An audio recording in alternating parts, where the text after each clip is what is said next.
Okay, so continue with steadfast behaviors. We're going to go over rigorous discovery or just discovery in general.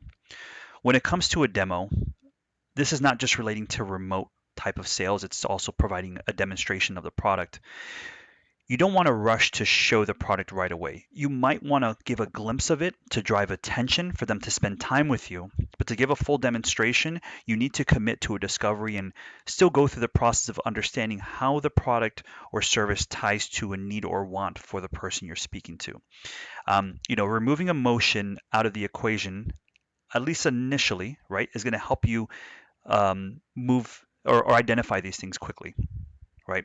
So what that means is if we're looking at qualification and keeping it very simple as far as BANT goes, budget, authority, need, and time, which is a traditional discovery method or qualification method. If we tie that into the examples that we've given earlier for you selling a vehicle, right? The prospect comes in, I want to see the car, I just want to take a look at it to see if it's a good fit for me. They come in to your dealership. Be okay with slowing things down no matter how fast they're pushing. Okay. Why that is if you're just showing the product, you're not getting a chance to tie that to value or to value, which is a want or need. They might be just shopping around to seeing, an alternative to something they've already chosen, right? Which is a waste of your time. So someone comes into a dealership, you're selling a vehicle, or you're in the sales team. Someone comes in, I want to see the car real quick. I really heard great things about it.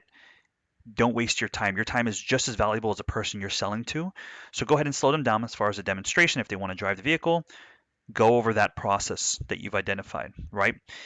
Ask them, what are you looking for? I'm not going to go over the example how we shared earlier, but the reminder here, and as far as steadfast behaviors, right, and committing to a process is using the process that you have in place today and identifying those things before showing the product or service.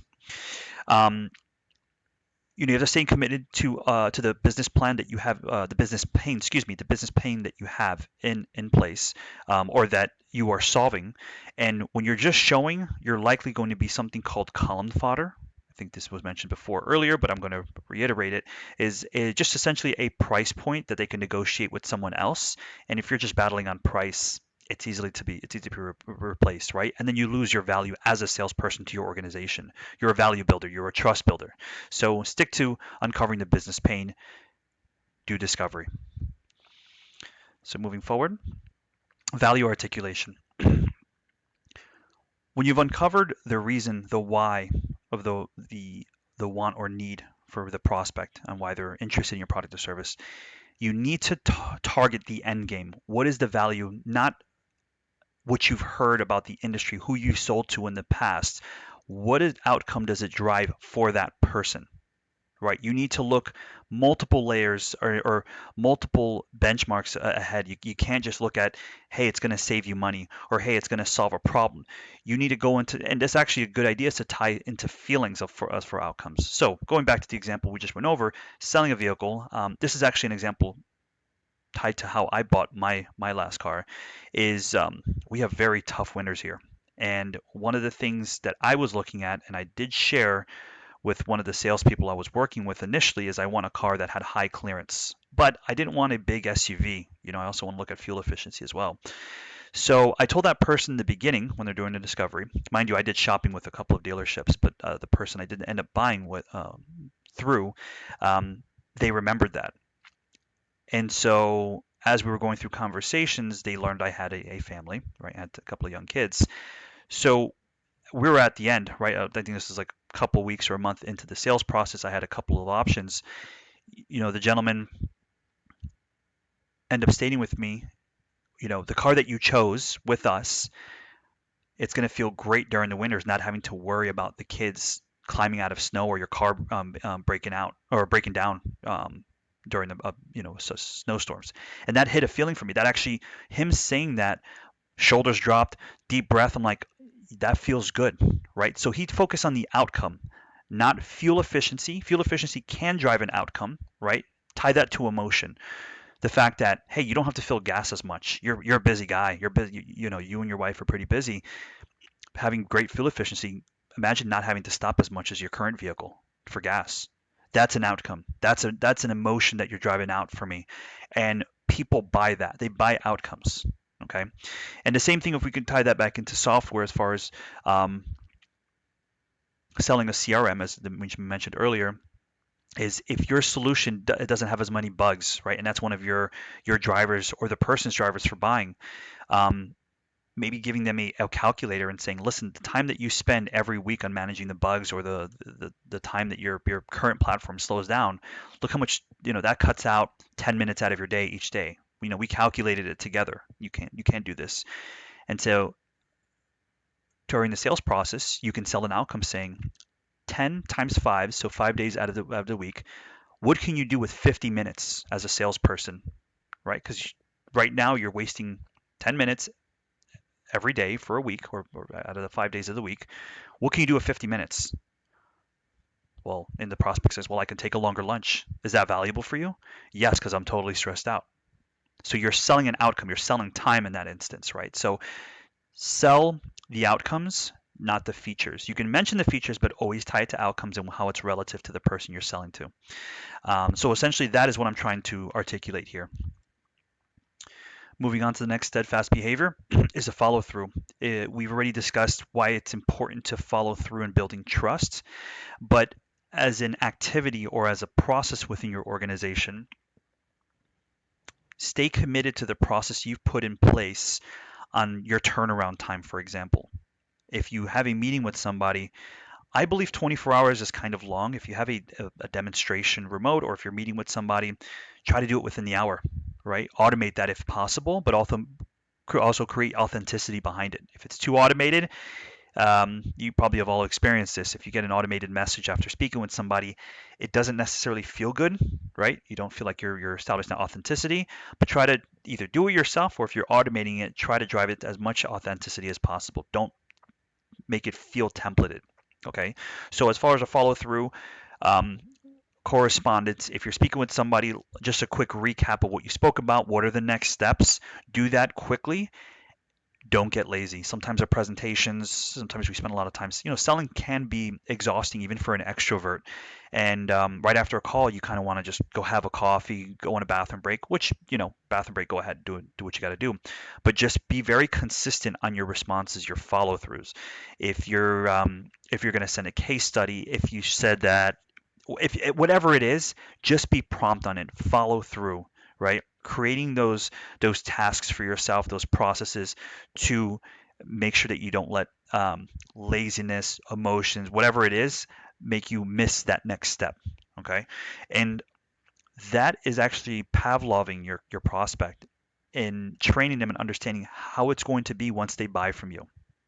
Okay, this is the experience that they're going to have, and this is important what I'm sharing because it's going to kind of lead into the next step. But that follow through, that promptness, they know you're trying to make a sale.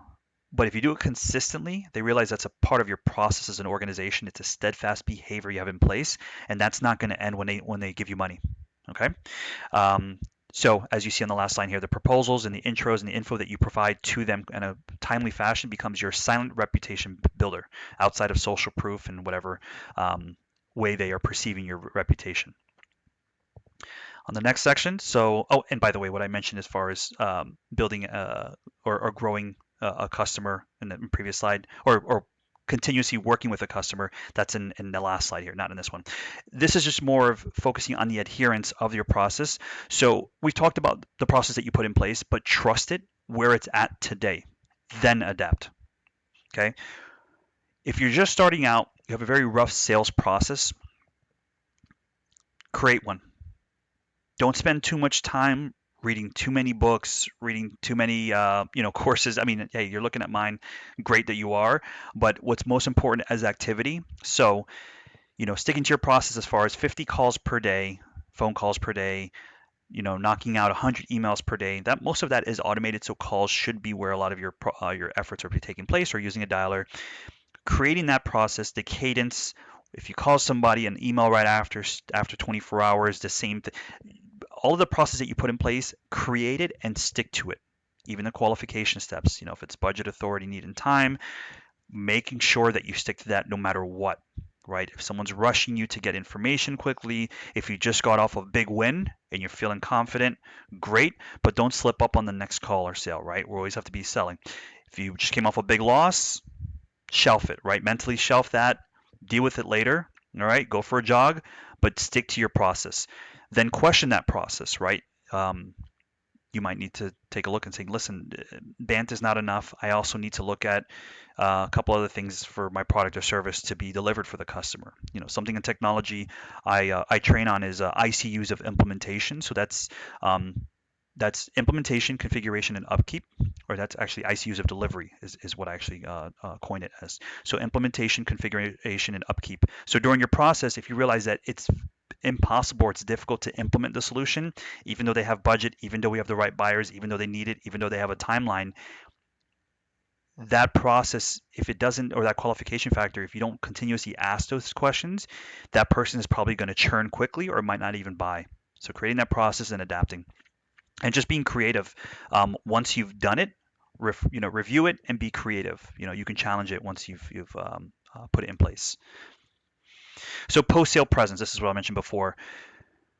Steadfast behaviors, once you get the money, once you get the signature, that customer, you got to treat them maybe even better at this point because they're going to be social proof. They may be a customer call, and also you have to consider that they're going to be a sale in a year from now when they renew, or they might be a referral in another month, whatever product or service you're providing, and the sales process and how long that takes, and how easy is it to refer others, right?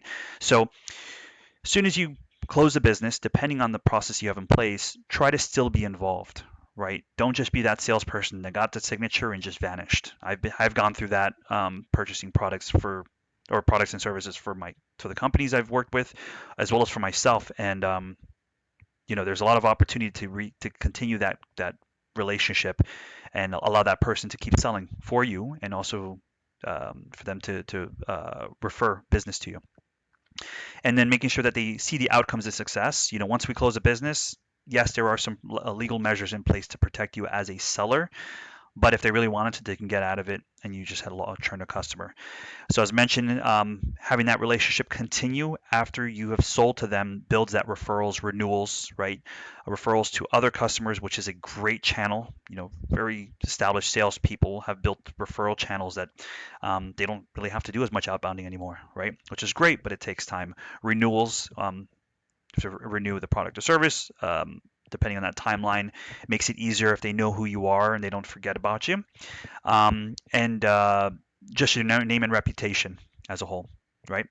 So steadfast behaviors, as a recap, we broke this down into two sections.